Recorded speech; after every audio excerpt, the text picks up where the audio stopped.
So testimony ended this week in the trial to overturn Proposition 8. California voters passed the state constitutional amendment last year. It prohibits same-sex couples from marrying. Chuck Roberts sat down with legal analyst Ryan Smith from our sister network In Session to talk about this trial.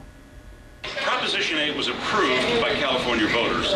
It restored the ban on same-sex marriage in the state. This is a federal appeal from two very well-known attorneys.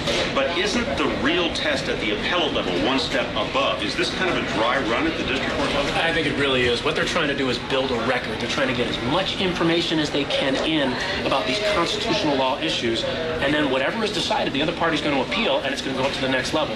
The hope is that it eventually gets to the Supreme Court, but that's not necessarily guaranteed. Now, David Boyes and Ted Olson, very well known, and they're politically opposites. Did they break any new ground?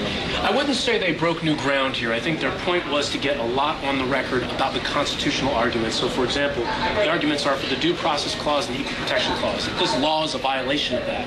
And what they need to show is they need to show that there's a denial of a fundamental right here, the right to marry. So they've got experts up there. They want to show that there's discrimination on the basis of sex and sexual orientation. So they had experts come up and do that. I think one surprising thing was that the other side of this, the people who are supporting Prop 8, only put up 2 witnesses at this stage. So that's a little surprising. And David Boyes and Ted Olson really jumped on those witnesses.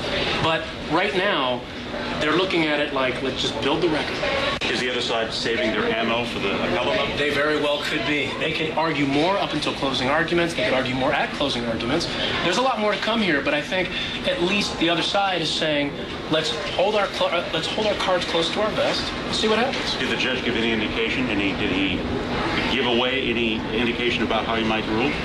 He hasn't yet, and I think if he did, there would be a significant problem for him. But I think what he's doing is he's just taking a neutral role right now, letting the record build. Looks like he might have some sort of decision, or at least entertain closing arguments in March. All right. Thanks, Ryan. Sure thing.